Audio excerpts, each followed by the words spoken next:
샬롬, 이동춘 목사입니다. 오늘도 여러분의 삶이 주님의 평안으로 가득하시길 기원하며 하나님의 말씀을 나누겠습니다. 오늘 주시는 말씀은 시편 119편 63절과 64절의 말씀입니다. 나는 주를 경외하는 모든 자들과 주의 법도들을 지키는 자들의 친구라.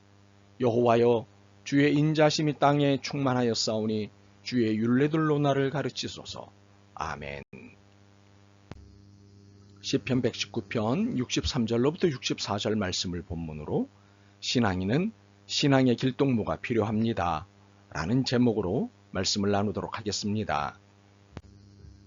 오늘은 진심을 나누는 친구를 넘는 친구에 대해 생각하고자 합니다. 즉 신앙의 길동무에 대해서입니다. 오늘 본문은 우리에게 이를 잘 안내하고 있습니다. 우리는 시편 119편 기자에게서 분명한 한 가지 사실을 발견할 수 있습니다. 말씀을 사랑한다는 사실입니다. 한결같은 마음으로 말씀을 사모하는 모습입니다. 설마 미동도 없겠습니까마는 그는 말씀을 다시 붙잡는 것으로 그 혼란과 위험을 넘어서곤 하였습니다. 참으로 시편 기자에게 말씀은 그를 살게 하는 힘이었습니다. 57절입니다. 여호와는 나의 분깃이시니 나는 주의 말씀을 지키리이다 하였나이다. 그런데 시편 기자에게는 말씀을 따르는 것 외에 힘을 보태주는 일이 하나 더 있었습니다. 그것은 신앙의 길동무와의 교제였습니다. 63절입니다. 나는 주를 경외하는 모든 자들과 주의 법도들을 지키는 자들의 친구라. 이를 세 번역으로 다시 읽어보죠. 주님을 경외하는 사람이면 누구에게나 나는 친구가 됩니다. 주님의 법도를 지키는 사람이면 누구에게나 나는 친구가 됩니다. 시편 기자는 신앙의 친구를 반가워했습니다. 주님을 경외하고 주님의 말씀을 따르는 이들이라면 그는 기꺼이 친구를 자청했습니다. 국적과 지역을 불문하고 말씀의 신앙 안에 있는 남녀노소가 모두 그의 친구였습니다. 왜 그는 이들 모두를 친구로 여겼을까요? 신앙은 독립적인 것이 아니라 관계적이고 상호적이라는 것을 알기 때문입니다. 우리는 자주 신앙의 개인화에 몰두합니다. 내 신앙이 중요하지 뭐, 나만 잘하면 되지 뭐 등과 같은 이기적 신앙을 당연시 여깁니다. 같이함을 귀찮아하고 불편해합니다. 나를 드러내라고 하는 것은 프라이버시 차원에서 바르지 않은 것이라고 생각합니다. 그래서 교회는 정해진 시간에 한 장소에서 함께 예배를 드리는 공간에 불과합니다. 그들에게 교회는 의미 있는 공동체가 아닙니다. 그들에게 교회는 안개 공동체입니다. 교회는 생산적 공간이 아닌 소비적 공간에 불과합니다. 그러나 교회는 공동체입니다. 개인적 개념이 아닙니다. 더불어, 함께, 같이 등과 같은 말이 친숙해야 하는 곳입니다. 단순히 예배 드리는 곳이 아니라 삶을 나누는 공간이고 삶 그 자체입니다. 밥만 먹고 헤어지는 곳이 아닙니다. 삶을 나누는 곳입니다. 삶의 희로애락을 나누는 곳입니다. 그렇게 삶을 나누는 것, 신앙을 공유하는 것, 소통의 자리에 있는 것을 불편하게 여기는 것은 성경적이지 않습니다. 주님은 우리가 독처하는 것에 대해 좋아 보이지 않는다고 하셨습니다. 그래서 짝을 주셨습니다. 공동체로 사는 것을 삶의 기본으로 하셨습니다. 그러므로 공동체적 삶의 태도가 성경적이고 신앙적입니다. 그래서 교회 공동체마다 예배와 함께 공동체 식탁과 목장 모임 같은 것을 중요하게 여기는 것입니다. 이 모임을 통해 삶을 나누고 짐을 거들고 문제 해결을 위한 중보기도를 하는 등의 공동체적 행위를 하는 것입니다.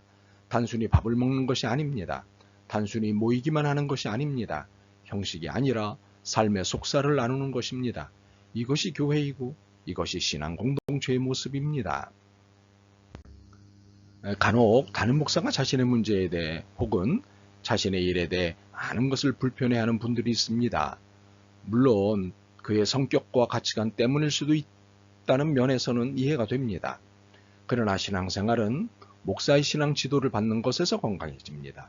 신약성경의 디모데 전후서, 디도서만 보더라도 이 사실을 당장 알 수 있습니다.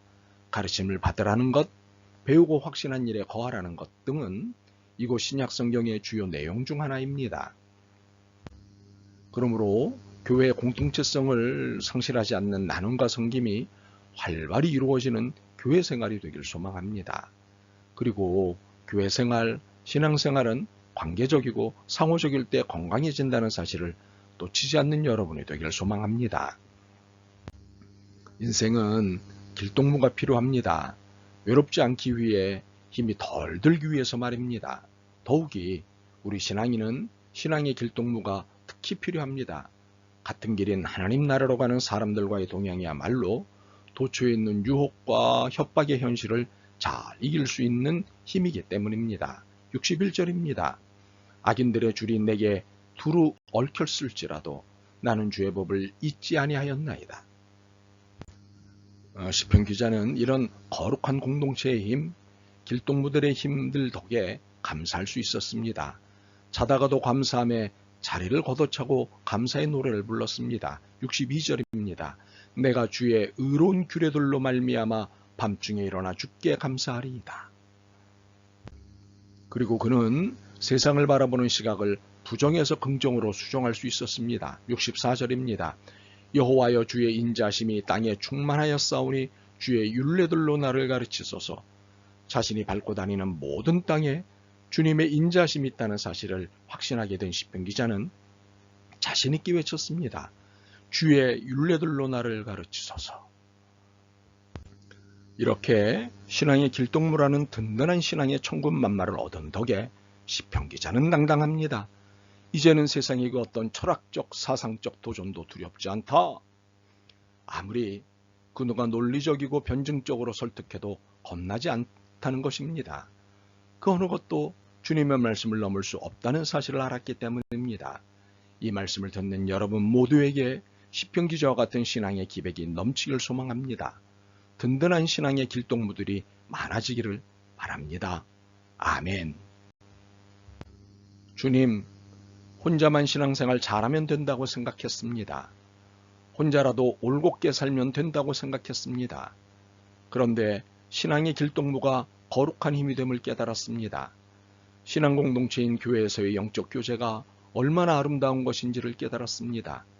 이 깨달음을 따라 신앙 공동체와 신앙의 길동무를 사랑하고자 합니다. 도와주옵소서. 예수 그리스도의 이름으로 기도드립니다. 아멘. 오늘도 여러분의 믿음과 삶을 응원합니다. 사랑합니다.